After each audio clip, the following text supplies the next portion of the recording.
Yo, yo, yo, welcome back to the Hulaham Hours weekly fantasy football recap. If everybody doesn't know by now, I am now a proud father. Little Caden Lee came to us on December 18th, which is why we missed last week. Woohoo!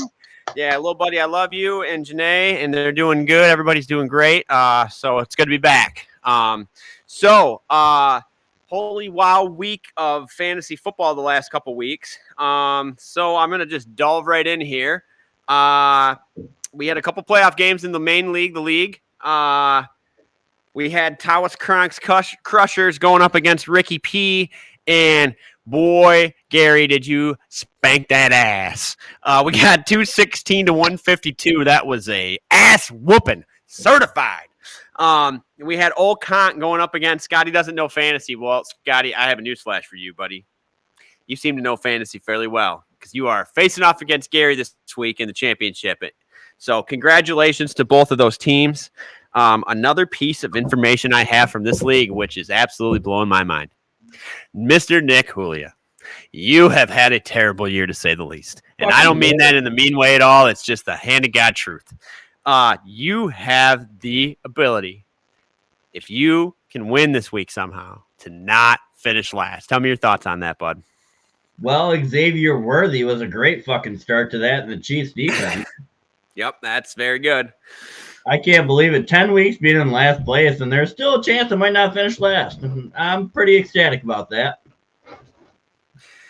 Yeah, you're fighting it out right now. You are projected to win 140 to 130 against Team Kaczynski Kush.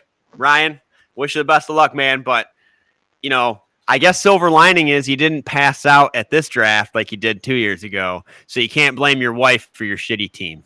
Just take that to the grave. We've got a few different games. I'm playing in the 7th place game versus off the Schneed. Currently projected to win 175 to 154. The 3rd place consolation game is between Ricky P and Old Conk. It's projected 156 to 121. Looks like Rick was off to a pretty shitty start. Well, with all these pretty shitty games, I don't see how you can get off to a good start. 5th place game, Lil Conks and Morty going at it. Got a projection of 157 for Lil Conks to 143 for Morty. And the 9th place game doesn't really matter. Sorry, Steph and Cody, but Catalina's Pillows and Moody as fuck going at it with a projection of 172 for Catalina's Pillows and 147 for Moody. All right. That wraps up for the league. I'd like to take a quick sidebar and shout out the Klaska cast. Imitation is the best form of flattery, Brad Klaska. Don't forget that. We'll have to have you on sometime. Moving on to Blood, Sweat, and Beers. Nick, virtual high fives. Woo-wee! Me and you are facing off in the championship this year. Give me your hot take on it, man. Well, I'm not off to a great start, but neither are you. Yeah, dude. Joe Mixon shit the absolute bed. So did CJ Stroud and Charbonnet. The whole Houston Texans shit the bed. Is that the only game? When's the last time just 2 points was scored in a game? Because that just seems fucking nuts to me. Fuck it. Honestly, I don't know, but that's wild. It is wild. Like the fact that, okay, they made mistakes. You got a Derrick Henry safety. Now, if I said that sentence and didn't tell you how the rest of the game went, how would you think it went for Houston? I would think it went great. Wrong. Fucking wrong. It was unbelievable. I watched those games on Christmas. Almost wish I would have rather watched something different at this point, just because it was like watching two armless people try to change a light bulb. It was really bad. So anyways, moving to, we got round 2. So Hilling in the Name of defeated Super Jamario Brothers with a score of 205 to 195. That was a closer game than I wanted to have happen. Hell of a game. It was a very good game, and I will say, Alan, kudos to you. You fought very hard, and I will say this. I did the math. If they would have not benched Jordan Love, you would have beat me because what Malik Willis put up after he was benched made up for the difference. So thank you, Matt LaFleur and the Packers, for saving my championship hopes. Now, I know I'm just going to say this right now, Nick. Me and yours championship game is not shaping up to be the highest scoring game of the year by any matter. Not even where right now Tucker's Purdy Brown going up against Super Jamaro Brothers is absolutely on fire. They have great teams, but it's not about what happened. It's about what happened. So, anyways, Tucker's Purdy Brown fell to Strokes of Stroud 206 to 161 to advance me and Nick to the championship. Lion Pride beat out Bed Bath and Bijan 158-153 in a very close game. Nameless lost to MGM Superstars 155-125. The Killing Fields outdid Smoking Doobs and Kicking Bass 164 to 158. And Rick and Morty edged out Josh's All of Detroit's Daddy 129 to 141. Now, I find it funny that Jared finally chimes in after we play Buffalo and changes his team name, even though he's in dead last. Just throwing that out there. So anyways, currently in the playoffs or in the championship game, I'm projected for 157 to Nick's 143. As Nick stated before, we had some really terrible players play in the last couple games. Yeah, dude, Thursday Night Football was a catastrophe. Abysmal. It was fucking abysmal. It was absolutely bullshit to the point that if I'm Amazon Prime, I'm trying to get out of the contract at this point because clearly Roger Goodell can't pick a Thursday night game to save his life. Thoughts? Well, you're not trying to get out of the contract. You're calling Roger Goodell as the fucking CEO, and you're going, hey, get your head out of your ass. Every primetime game has damn near been shit this year. It has. It's been awful. I think the best Thursday night game was Lions-Packers. Correct. Which, I mean, that would have been a good game if it was played on the moon on a frickin' Tuesday.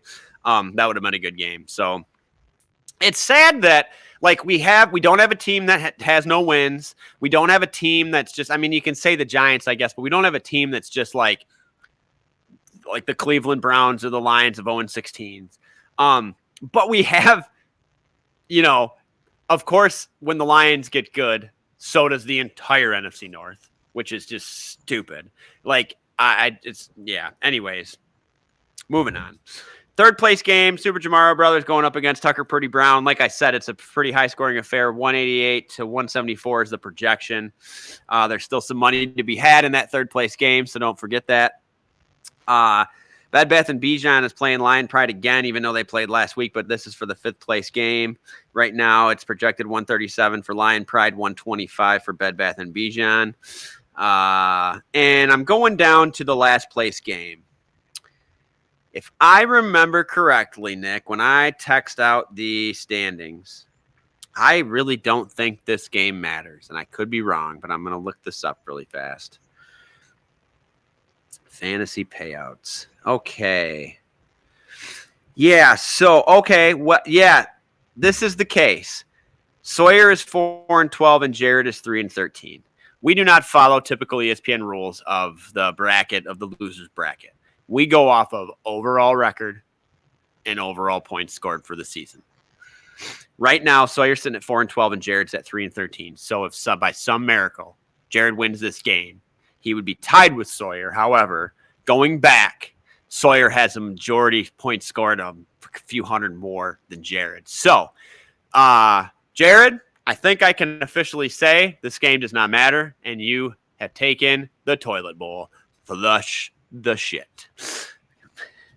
So we will have a wrap up for fantasy next week.